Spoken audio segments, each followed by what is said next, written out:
Okay, ladies and gentlemen, it's that time again. This episode, we're going to be installing some LED headlights on the Pontiac G8. More specifically, we're going to be replacing the high beams.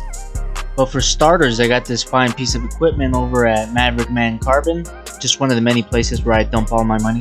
Unfortunately, from what I just saw, it looks like they're all sold out, specifically for Pontiac G8s and the high beam. But I'm sure if you guys try again later or at some other time, you'll be able to get some. Wow.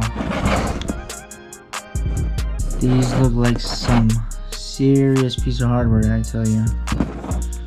This is version 2.0 or something like that, right?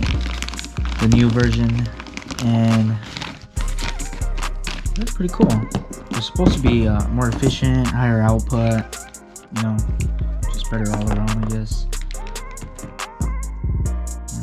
Look very nice. Very excited to get these on the car.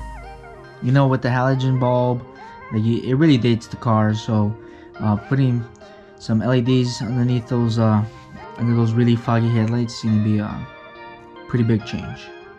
So one noteworthy feature of these bulbs are that they don't completely fit. They do fit properly inside the headlight, but the dust caps, there's just no way of getting them to work. It's impossible. Maybe if you didn't have the little fan connected to it, maybe you could bunch it up, which I'm not sure what language that is, forgive my ignorance.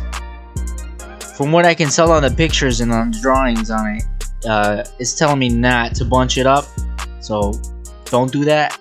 But it's not like you could anyways. That fan is just in the way. There's no way to get around that. Another pretty cool feature is some light in the engine bay. Thanks to not being able to put on the dust caps back on, you get some extra light, so whenever you're changing your spark plugs or, I don't know, checking your oil, you have some nice illumination.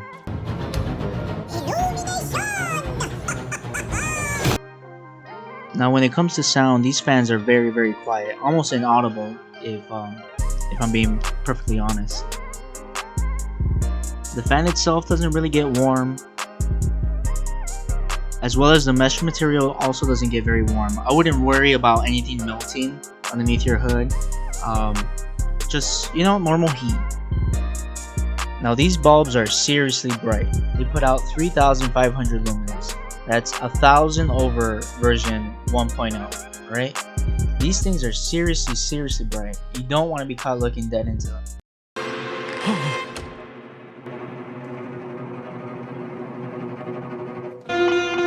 My eyes! I've gone blind! Now, I could have ended the video right here, but I really wanted to give you guys a good picture of just how big of a difference these LED headlights make in a day-to-day situation, right? And being from Chicago, there's not that many dark places that I can go and come out alive, right? I can go down the dark alley and take my chances there, or I can go down to the woods and possibly run into Sasquatch, which is obviously the bright choice to make.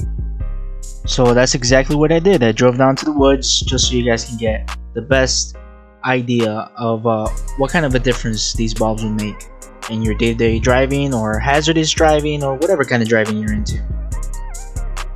Oh boy, do I feel sorry for any deers that just happen to look down the barrel of these headlights, because man oh man, they're not going to be right for a couple days.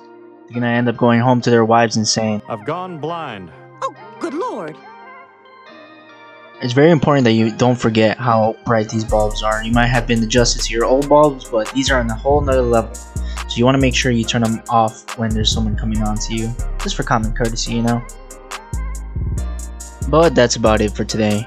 I just thought these headlights were pretty cool, these headlight bulbs, and for the price they're not too bad. They do make a heck of a lot of a difference.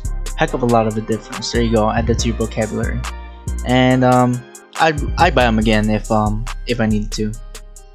But until next time, take care. I just went blind for no reason. Why is that so hard for you to understand?